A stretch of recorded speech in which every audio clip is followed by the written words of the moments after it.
Guardare film in italiano è uno dei modi più divertenti ed efficaci di imparare una lingua. Ultimamente su questo canale ho fatto molti video su capolavori del cinema italiano da guardare, ma mi sono reso conto di averti consigliato film piuttosto seri. E visto che non a tutti piacciono i film troppo seri e un po' pesanti, oggi voglio cambiare genere e consigliarti alcuni film divertenti, alcuni capolavori amati dagli italiani. Questi film ti aiuteranno a conoscere meglio la cultura italiana, a capire il suo senso dell'umorismo e a divertirti mentre impari, che è importante. Io mi chiamo Davide e questo è Podcast Italiano, un canale per chi impara l'italiano. Attiva i sottotitoli se ne hai bisogno. La trascrizione integrale di tutti i miei video, e anche di questo, è sul mio sito podcastitaliano.com. Ho anche preparato, come sempre, un PDF che accompagna il video. Questo PDF puoi stamparlo. A proposito, ti tornerà molto utile. Al suo interno troverai degli altri consigli di film da vedere oltre ai 5 che ti darò in questo video, ma trovi anche una breve sinossi, un riassunto di ogni film, indicazioni su dove trovare ciascuno di questi film, quindi molte informazioni utili. I PDF sono sempre una miniera d'oro e li facciamo con grande amore, quindi scansiona se ti va questo codice QR. E come sempre trovi il link anche in descrizione. Ora, stilare una classifica dei film italiani più divertenti non è facile, d'altra parte l'umorismo è soggettivo. Tuttavia, ci sono alcune commedie italiane considerate capolavori del genere e che hanno lasciato un segno indelebile nella storia del cinema italiano. Vedremo 5 titoli che rappresentano diverse epoche e stili della comicità italiana, così come si è sviluppata dagli anni 60 del Novecento fino agli anni più recenti, scelti tra quelli in cui la lingua è prevalentemente standard, senza troppe influenze regionali o dialettali, quindi perfetta per te che impari l'italiano. Andiamo! La prima commedia che ti consiglio è un film a episodi del 1965 intitolato I Complessi, con la regia di Luigi Filippi D'Amico, Dino Risi e Franco Rossi. Il film, come è annunciato anche dal titolo, prende in giro i complessi psicologici dell'italiano medio, e cioè le sue fissazioni, le sue ossessioni, le sue nevrosi, le sue preoccupazioni costanti ed eccessive, in particolare nel periodo del boom economico, del miracolo economico, quel periodo tra gli anni 50 e 60 in cui l'Italia è cambiata radicalmente, trasformandosi da un paese agricolo a un paese industrializzato e consumista. Approfondiamo questo periodo cruciale nella storia italiana anche in un episodio del nostro corso avanzato di lingua e cultura dentro l'Italia. Ti lascio un link in descrizione se vuoi scoprirlo. Comunque il film si compone di 3 episodi, ognuno dei quali si concentra su alcuni complessi specifici. La timidezza e l'indecisione il primo, la gelosia e il moralismo il secondo, il desiderio di celebrità il terzo. Voglio soffermarmi su questo terzo e ultimo episodio intitolato Guglielmo il Dentone. L'episodio è interpretato dal grande Alberto Sordi, che è uno degli attori comici italiani più famosi in assoluto. Forse hai presente questa famosa scena cinematografica che lo vede protagonista, che è tratta dal film Un americano a Roma. Ma io li distruggo, sai? Io li distruggo a tutti. Sì, chiama Joe. What is Maccaroni, questa è roba da carettieri. Io non mangio maccaroni, io sono americano, sono. Vino rosso, io non bevo vino rosso. Gli americani no. Maccarone, mi hai provocato e io ti distruggo adesso, io me ne mangio. Ecco, ma tornando al nostro film, in questo film Sordi interpreta Guglielmo Bertone, un candidato molto preparato e deciso che partecipa, unico a non essere raccomandato, al concorso RAI, la televisione italiana, per diventare il nuovo lettore del telegiornale. Guglielmo è preparatissimo Eccelle in 8 lingue, compreso l'arabo e l'ebraico, e in molte materie come storia, geografia, politica, moda, codice civile, persino codice stradale. Peccato che il desiderio di celebrità di Bertone si scontri con le convenzioni estetiche televisive. Bertone infatti ha un unico grosso difetto, una dentatura molto molto pronunciata, e per questo aspetto la commissione tenta in ogni modo di eliminarlo, ma senza successo. Guardiamo insieme una scena, quella in cui il candidato Bertone lascia a bocca aperta la commissione, sia per la sua grande competenza, sia per la dimensione dei suoi denti. Da notare la perfezione della dizione del candidato Bertoni, sia in italiano, che è un italiano pienamente standard, che in inglese. Senta, spenga il monitor così sentiamo soltanto la voce. Ha ragione. Sentiamo solo l'audio? È meglio, se no ci facciamo influenzare dall'aspetto, New York. Il primo ministro britannico Harold Wilson è arrivato oggi a New York per una visita a cui gli ambienti politici americani attribuiscono particolare importanza. Bella voce. Domani ripartirà. Sì, armoniosa, pastosa, sì. Ha una bella tonalità, calda, simpatica. Sì. La pronuncia inglese è perfetta. Accenda i monitor. Palazzo di Vetro. Roma. Il segretario del gruppo Ma porco cane, ma... È il dottor Jekyll. Chi lo ha messo? Perché? Non ha mica una faccia antipatica, invece. Con quei dentoni. Ma quello fa venire verma ai bambini. No, secondo me non... Roma. Questa mattina nella sala dei congressi dell'EUR si è aperto il convegno sui problemi della zootecnia. La seconda commedia che ti suggerisco si intitola Il medico della mutua, un film del 1968 con la regia di Luigi Zampa. Ritroviamo ancora come protagonista il grande Alberto Sordi, che fa stavolta la parte di un giovane medico che cerca in tutti i modi di crearsi una vasta clientela di pazienti per diventare ricco. È una satira sociale sul sistema sanitario italiano dell'epoca, prima dell'istituzione del Servizio Sanitario Nazionale nel 1978. Il film mette in luce la corruzione del sistema e le sue pratiche disoneste, come l'invio di pazienti a cliniche private in cambio di tangenti. Il linguaggio parlato dai personaggi è un italiano standard, chiaro e formale, che lo rende molto adatto a chi sta imparando la lingua. Guardiamone una scena. Buongiorno, ragionier Tucci, febbre? 39. Via la coscetta di pollo, facciamo la peletta oggi, vero ragioniere? Buongiorno professore. Buongiorno, come andiamo signora Paoloni? Male. Vede che migliora? Ieri ha detto malissimo. Buongiorno, non si alzi, stia comoda, chiuda la porta però. Che culone bianco che ha. Ci sei, Drufo?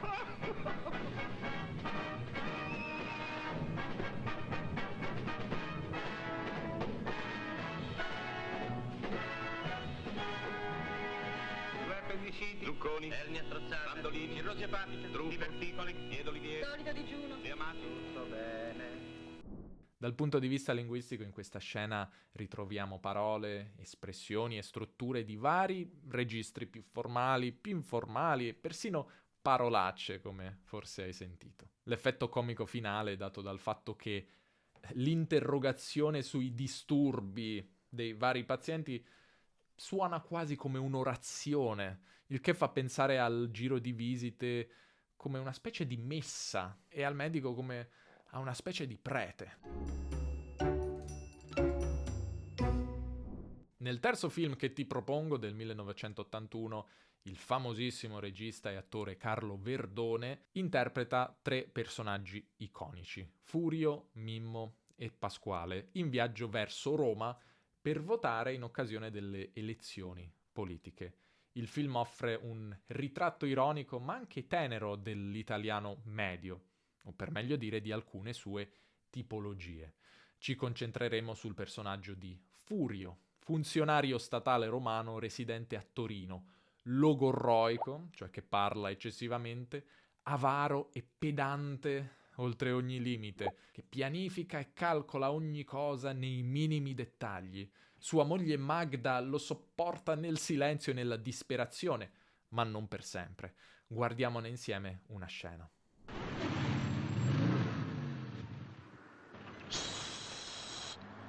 Famigliola, un attimo di silenzio, è arrivato il momento della prima busta. Allora, vediamo un po' cosa ha scritto ieri sera il papà prima di partire. Ritengo che il primo rifornimento sarà effettuato dopo chilometri 260, grosso modo all'altezza di Modena Nord tra le 10:35 e le 10:42. Che ore sono, Magda? 20 alle 11. No, dilla bene. 10:40. Prego controllare, Buongiorno. Buenos dias. Allora, un bel pienone di benzina, un bel controllino all'olio, batterie, oleofreni. Ah, senta, le chiedo una grandissima cortesia. Quando mi mette la benzina, stia attenta a non far fuoriuscire il liquido, mi raccomando, eh? Su, andiamo, bambini. Magda, dove state andando? Ben, porto i bambini al gabinetto. Ma allora io parlo al vento. Perché? Allora te lo ripeto per l'850ª volta. I bar e i bagni pubblici sono i distributori automatici della salmonellosi e del tifo, d'accordo? Anton Luca e Anton Giulio, papà vi chiede un grandissimo favore. Tra 20 minuti, 22-23 al massimo, vi garantisco che giungeremo in una bella e ampia piazzola dove potrete fare con tutta calma i vostri bisognini. Se papà vi chiede questa cortesia, glielo fate questo regalo a papà? Sì, ce la facciamo! Ce la facciamo! Forza allora, dai! Avanti, in macchina! Forza, forza!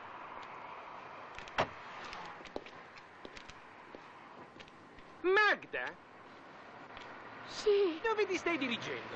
Ma anch'io devo fare i miei bisognini nella piazzuola. Vai, vai! Non sarò certo io a trattenerti con le catene, vai! Se vuoi andare incontro alla salmonellosi la troverai là, con una mano tesa! Vai, vai! Dal punto di vista linguistico, la scena che abbiamo appena visto è interessante sotto molti punti di vista. Innanzitutto offre un esempio di linguaggio burocratico, usato però fuori da un contesto burocratico. È il caso di scelte lessicali come ritengo, dell'uso della costruzione passiva, sarà effettuato, dell'espressione super burocratica dopo chilometri 260, con il chilometro messo prima del numero. Di solito diciamo 260 chilometri. In questo video ho approfondito il linguaggio burocratico, che è un'ossessione italiana. Ma in secondo luogo ci ricorda che per dire l'orario esiste un'opzione informale, 20 alle 11, io direi 11 meno 20, e un'opzione formale, 10 e 40. Inutile specificare che Furio esige la seconda dalla povera moglie. E infine la scena contiene anche un bel esempio di linguaggio manipolatorio. Se papà vi chiede questa cortesia, glielo fate questo regalo a papà? Poveri figli di Furio, povera Magda. Almeno fino a quando, niente spoiler, devi vedere il film. Passiamo ora a un film del 1991 dal titolo Johnny Stecchino, in cui il regista e attore Roberto Benigni interpreta un ingenuo autista di scuolabus, Dante, che viene scambiato per un boss mafioso, di cui è l'esatta copia, a parte per un piccolo neo sul viso. La comicità del film si basa sul gioco degli equivoci. Maria, la moglie del mafioso, fa innamorare Dante, l'autista, e lo invita a Palermo. Il suo piano è far uccidere dai clan rivali Dante al posto di Johnny, per poi fuggire con quest'ultimo in Sud America e vivere finalmente tranquilli. Il linguaggio è generalmente comprensibile, a parte qualche inflessione toscana del protagonista e qualche inflessione siciliana dei personaggi secondari. Guardiamo la famosa scena del furto della banana.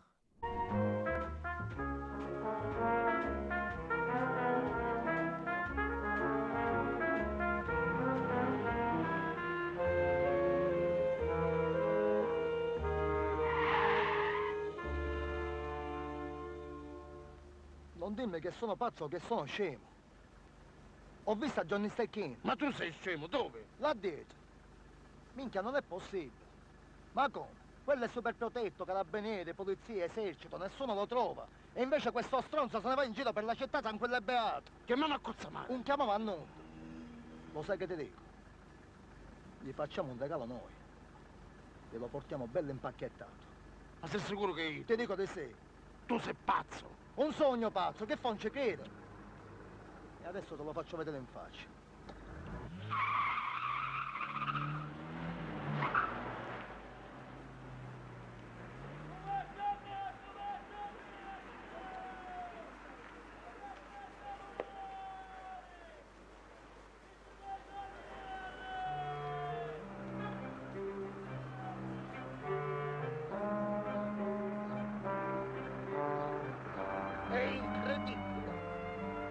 Stava lì. Attento. Quello è un serpente a sonagli. Buongiorno.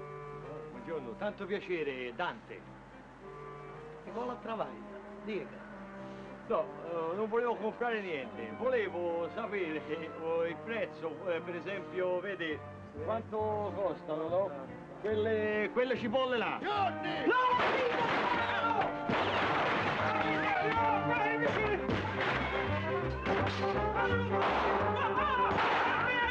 In questa scena l'espediente comico sta nel fatto che Dante crede che l'uso di armi da fuoco contro di lui sia dovuto al furto della banana. Non sospetta affatto di essere stato scambiato per un mafioso dai suoi nemici. Dal punto di vista linguistico notiamo da una parte l'uso del linguaggio volgare come minchia e stronzo, da una parte i regionalismi siciliani come la stessa parola minchia, che è una parola di origine siciliana ma che è molto diffusa in tutta Italia, che letteralmente significa pene, ma si usa come imprecazione, no? Con vari significati. Nuddu, che significa nessuno in siciliano, ma anche iddu, che significa lui, sempre in siciliano. La quinta e ultima commedia che ti propongo è il film del 2016 Quo Vado, diretto da Gennaro Nunziante. Qui l'attore e cantante Checco Zalone interpreta un 38enne pugliese che ha realizzato il sogno di ogni italiano medio, ha ottenuto il cosiddetto posto fisso, ovvero un lavoro da dipendente a tempo indeterminato nella pubblica amministrazione. I problemi di Checco iniziano quando il governo italiano vara una riforma della pubblica amministrazione che riduce il numero di enti locali e quindi prevede il ricollocamento, cioè spostare in un'altra posizione, o licenziamento, quindi mandare via, di molti dipendenti pubblici, di dipendenti statali dello Stato. Siccome Checco è celibe, non è sposato, non ha invalidità, non ha figli o parenti a carico, non rientra in nessuna delle categorie protette e quindi per non rinunciare ai suoi privilegi di dipendente statale, Checco è disposto a tutto, perfino ad accettare un trasferimento nel luogo più remoto ed inospitale che si possa immaginare, l'arcipelago delle Svalbard in Norvegia, in una base scientifica italiana, con il compito di difendere i ricercatori dagli attacchi degli orsi polari.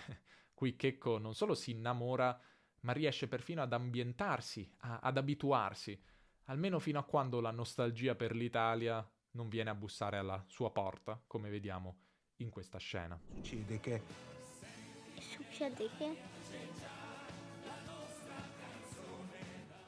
Che sono tornati insieme, questo succede. E io non ne sapevo nulla. Io qui mi sono perso tutto questo. Madre Terra Italia cominciava a far sentire il suo richiamo. Hvordan ik måte poi mitt poi jobb. Ehi, Inge, questa lingua è inutilmente complessa. Io tutte queste frasi te le traduco in italiano con una parola sola, 2 lettere. Come è andato l'incontro di lavoro? Come lo dici? Me. Su, mi faccio uno sconto? Me. Se ti prendo sono guai? Me. Sono abbastanza contento per come è andata? Me. E allora a questo punto credo sia inutile continuare le lezioni. E me.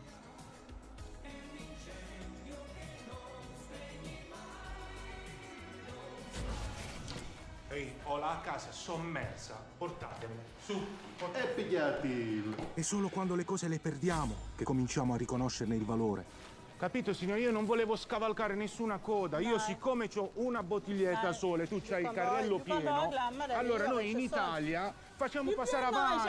Perché noi non siamo civili, signora, ma siamo educati, signora. Siamo educati. Mangi, che stai sciupando. Quindi fammi capire, tu sei venuto in Italia, hai assaggiato la nostra cucina e poi hai pensato di aprire un ristorante italiano qui. Sì. E senti un po', come lo cucini questo spaghettino qui? Facilli. Prendi acqua, metti pasta, accendi fuoco, prendi minuto. invece la facevo bollire, pensa che stronzo. Ma cosa fa? No, cosa no, fa? tranquillo. Ah, fanculo assorto, vai! Tranquillo, Ma cosa fa? Non si scrive l'Italia in vano! La scena che abbiamo visto è culturalmente molto interessante perché contiene moltissimi riferimenti a miti, abitudini e vizi tutti italiani, dall'ossessione per la coppia canora e romantica composta da Albano e Romina, all'importanza della gestualità nella comunicazione, dall'incapacità di gestire la coda al supermercato e in qualsiasi altro luogo pubblico in realtà, e anche al fascismo gastronomico tipico degli italiani. La commedia, pensa, ha avuto più di 9 milioni di spettatori e detiene il record del film italiano con il maggiore incasso nella storia del botteghino nazionale. E ora dimmi, hai già visto qualcuna di queste commedie? Che ne pensi? Hai visto altri film comici che ti sono piaciuti particolarmente? Lascia un commento qui sotto che sicuramente aiuterà altri studenti e dimmi perché ti è piaciuto il film che vuoi consigliare. Ora ti ricordo il nostro PDF dove troverai istruzioni su come vedere questi film, ma anche altri consigli di film comici che ti possono piacere. Puoi scaricare il PDF al link in descrizione, ma anche scansionando questo comodissimo codice QR con il tuo telefono. Dai un'occhiata, noi mettiamo sempre molta cura, molto amore nella creazione di questi PDF. Se invece ti interessa scoprire 5 film non comici per capire l'Italia, ti potrebbe forse interessare il video che ti lascio